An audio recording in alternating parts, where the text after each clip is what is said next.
आज हम शुरुआत करते हैं प्राणायाम से। प्राणायाम का मतलब क्या होता है? प्राणायाम दो शब्दों से मिलकर बना है, एक है प्राण और एक है याम। प्राण का मतलब तो आपको भी पता है, मतलब प्राण जीवन है ना, जीवन भी कह सकते हैं और प्राण भी ऐसे बोलते हैं ना, इसके तो प्राण उठ गए, प्राण पखेरु उठ गए ना। तो एक है याम। याम का मतलब होता है नियंत्रण। जब हम अपने जीवन पर नियंत्रण कर लेते हैं तो हमें क्या होता है, सारे दोष दूर हो जाएंगे, हमारे जीवन में कमियां दूर हो जाएगी। अगर हमें अपने आप पर नियंत्रण हो गया तो हमें अपने आप पर नियंत्रण करने से पहले हमें अपनी सांसों पर नियंत्रण करना जरूरी है।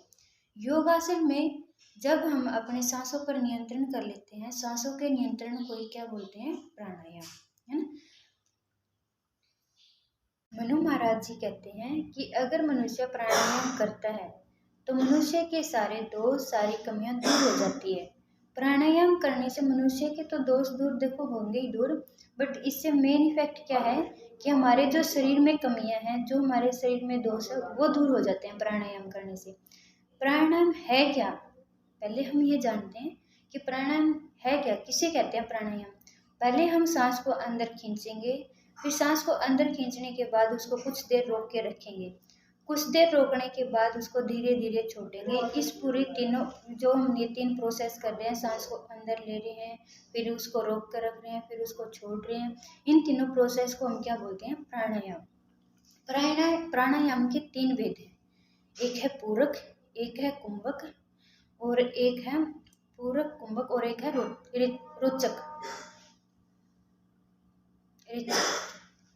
देखो प्राण के तीन भेद हैं, रेचक, पूरक और एक क्या है? कुंभक। पूरक क्या होता है? जब हम सांस को अंदर ही खींचे रखते हैं ऐसे, ये हमारा क्या है? पूरक। ठीक है। और जब हम सांस को अंदर ही खींचे रखते हैं, रोक कर रखते हैं उसको क्या बोलते हैं? कुंभक। ठीक है। और जब हम सांस को छोड़ देते हैं वो क्या है? रेचक। अब है प्राण। प्राण को वैसे तो सभी को पता है, प्राण क्या है? सांसों का चलना। सांस नहीं है प्राण, सांस जो हमारे चल रहे हैं वो क्या है? वो प्राण है। सांसों का चलना ही प्राण है। व्यक्ति के सारे शरीर में प्राण समाया हुआ है। प्राण क्या होता है? देखो, जो हमारा गले से दिल तक है, यहाँ गला है हमारा और यहाँ से दिल तक है जो, वो हमारा क्या है? प्राण है। इसी प्राण की शक्ति से सांस चलते हैं।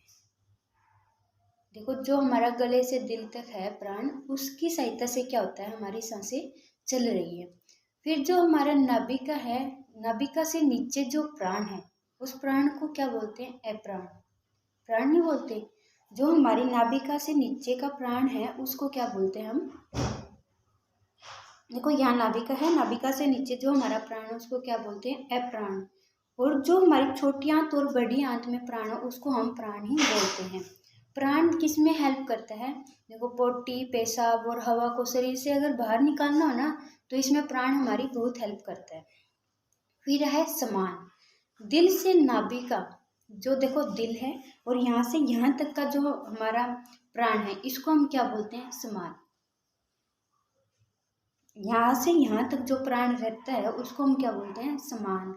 ये जो हमारा काम करता है, देखो यहाँ पे छोटी आंत, बड़ी आंत ये आ जाती है ना, दिल से नीचे नीचे। दिल से नीचे नीचे क्या होता है? हमारी छोटी आंत, बड़ी आंत होती है, उसमें भी प्राण ही होता है। उसी प्राण को क्या बोलते हैं? वहाँ जो रहने की क्रिया उसको क्या बोलते हैं? समान।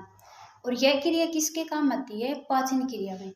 जो हमारी पाचन क्रिया है उसको बढ़ाती है, उसकी शक्ति को बढ़ाती है। किसी को मान लो ये जैसे पाचन शक्ति कमजोर हो तो उसको क्या करना चाहिए? प्राणायाम ये करने चाहिए, उसकी पाचन शक्ति क्या है? फिर वृद्धि हो जाएगी उसमें। फिर है उदान। क्या है?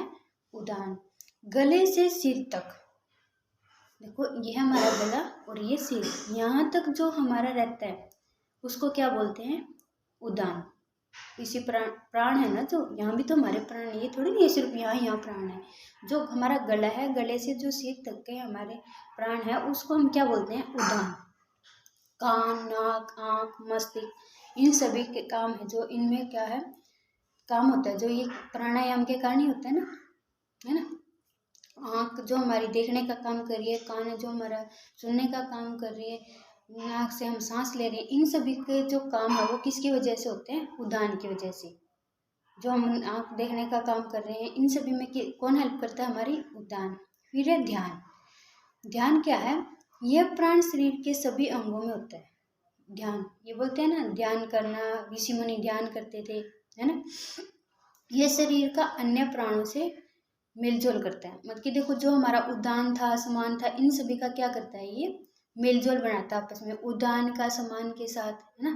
प्राण, इन सभी का क्या करता है, मेलजोल। शरीर के हिलने डुलने का नियंत्रण करता है। जब हमारा शरीर ऐसे हिलता है, देखो शरीर हिला तो हमारा सिर भी हिला, और हमारा जो दिल से नाभिका तक का हिस्सा था वो भी हिला, है। कहीं से भी, मतलब कि ऐसे तो है नहीं बिल्कुल हम एक उंगली को ऐसे हिला देंगे, एक उंगली को हिलाएंगे तो कहीं ना कहीं पूरे हाथ का भी रोल होगा। ऐसे ही शरीर का किसी भी पार्ट को हिलाएंगे तो हमारे पूरा शरीर का कहीं ना कहीं उसमें रोल होगा। उन सभी में मेलजोल बनाना किसका काम है, ध्यान का। ये जो हमने अभी बोले हैं समान उदान, ये तो एक इसके हिस्से हैं, भेद नहीं है इसके ये।